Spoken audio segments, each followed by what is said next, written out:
Welcome back, everyone, to another deep dive with us. Always fun to dive in. Yeah. So today we're going to be looking at how to navigate a world that feels more and more divided, especially after these crazy elections we just had. I think that's something a lot of people can relate to, for sure. Yeah, and we're going to be looking at this article called Birth Pangs of a New America.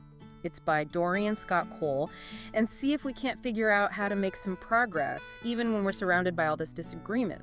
Sounds like a good plan. All right, so Cole starts off his article with a really interesting analogy. Oh, yeah. Yeah. He compares today's political landscape to ancient Israel under Roman rule. Interesting. I know, right? And he talks about how it was this time of just a mix of reactions. Some people were accepting, some people were just totally apathetic, and some people were just like super hostile and angry. Yeah, I can see where he's going with that, for sure, with today's climate. Yeah, and it made me think a lot about where we are today. It definitely makes you think about, the parallels to today. For sure. So then Cole goes on to use this historical example as kind of a warning. Oh. Yeah, he points out that the people who just stoked anger and division back then ultimately saw their civilization crumble. Right. Makes you think about the impact of our actions today, like even when we're disagreeing with each other. Yeah, does it make you think about what side of history you want to be on? For sure. For sure. So how do we avoid falling into the same trap as ancient Israel? I don't know. What do you think? Well, Cole suggests we learn a thing or two from Jesus.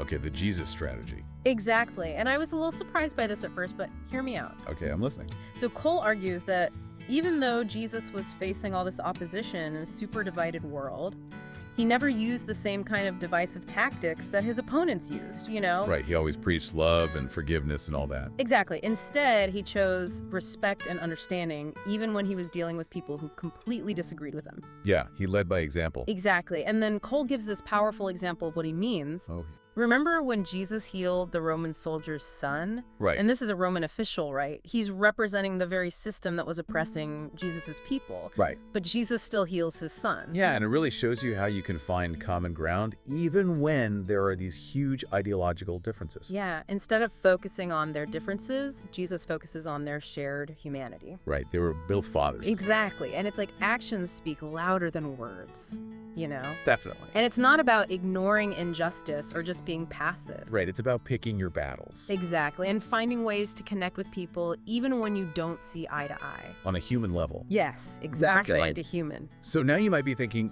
okay, but how does this Jesus strategy actually work in the real world today? Yeah, I can see someone being skeptical. Totally, but Cole gives another more recent example, and it really blew me away. Okay, I'm intrigued. Tell me more. All right, so you remember Bishop Mariann Budde? Yeah. She gave that really powerful prayer during Trump's inauguration. Right, it was a moment that really captured everyone's attention. Regardless of their politics. Yeah, it was powerful. And she used that platform to advocate for vulnerable groups like immigrants and LGBTQ people. But she did it without attacking Trump directly. Exactly. Yeah. She found a way to speak truth to power with grace and firmness, and it was amazing to see. It's a perfect example of the Jesus strategy in action. For sure, we can stand up for what we believe in. Speak truth to those in power. But do it in a way that opens up dialogue. Rather than shutting it down. Exactly. And I think that's what we're all about here, right? Definitely. I think that's a good place to start. So we've got this ancient wisdom from Jesus, and then this more modern example from Bishop Budde. But Cole doesn't stop there. He takes us all the way to Chile. Chile. Yeah, during Pinochet's dictatorship. Wow. Okay, this should be interesting. Right. You might be thinking, what does a dictatorship in South America have to do with me? But trust me, it's surprisingly relevant. Okay, I'm all ears. All right, so Cole looks at the resistance strategies that they used in Chile during this really oppressive regime, and he pulls out some seriously valuable insights that I think apply to us today. Okay, cool. Lay it on me. Okay, so he outlines 4 main strategies that the Chilean resistance used, and I think it offers like a blueprint for creating change anywhere, anytime, even when it feels like the odds are totally stacked against you. Sounds promising. Okay, so the first strategy focuses on using trusted institutions. An institution? Yeah, like think churches, community kitchens, any organization that already has a strong foothold in a community. Oh, okay, I see. These places can provide support, safe spaces, and a platform for organizing. That makes sense. And Cole connects this back to the U.S., and he points out how many faith-based organizations are already doing this kind of work. Yeah, like helping those in need and fighting for social justice. Exactly. And it's a reminder that the tools for change are already out there. Just waiting to be used. I love that. Okay, so the second thing Cole talks about is the power of grassroots organizing. Oh, yeah, like that bottom-up approach. Exactly. And the Chilean resistance knew that having lots of small interconnected groups that were all working independently was way more effective than one big centralized movement. Right, because it's harder to take down a network. Exactly. There's no single point of failure. Smart. I know, right? And Cole even says that younger people are really good at this. Oh, yeah, because of technology and social media. Exactly. They can connect, organize, and mobilize super quickly and effectively. It's like a superpower. Totally. Hey, okay, ready for takeaway number 3? Hit me with it. Documentation and advocacy. Interesting. So the Chilean resistance meticulously documented all the human rights abuses that were happening. To expose what was really going on. Exactly, and it brought international attention to the regime's brutality and helped to create pressure for change. The power of information. Right, and Cole connects this back to journalism today and how public pressure can actually influence lawmakers here in the U.S. It's a reminder that we can all play a role in holding those in power accountable. By speaking out against injustice and advocating for those who can't speak for themselves. Love it. What's number 4? This one is all about mutual aid.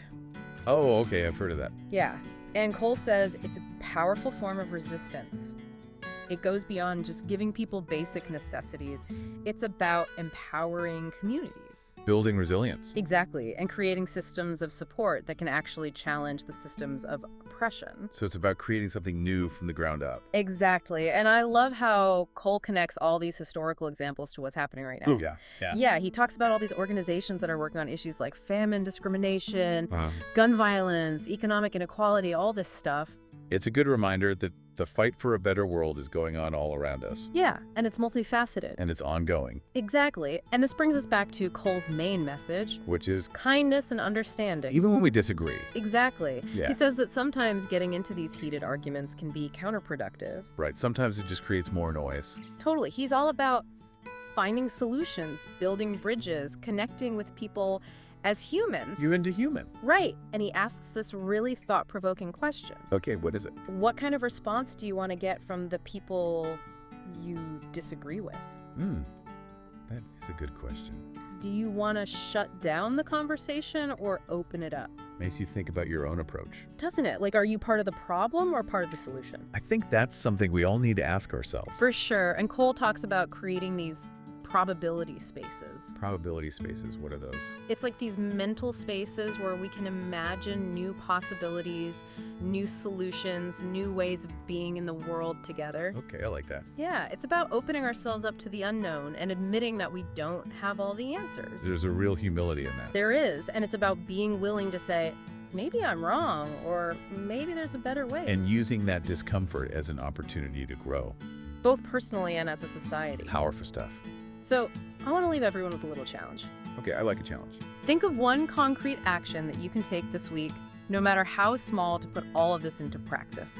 I'm in. Maybe it's reaching out to someone you disagree with and really listening to them. Good one. Or volunteering with an organization that's working on an issue you care about. Yeah, lots of options. Or even just taking some time to reflect on your own approach to conflict and how you can create more of these probability spaces in your life.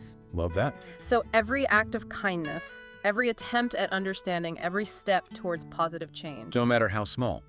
makes a difference. It creates a more just compassionate and interconnected world. And that's a world I think we all want. Couldn't agree more. Thanks for joining us on this deep dive, everyone. We'll catch you next time.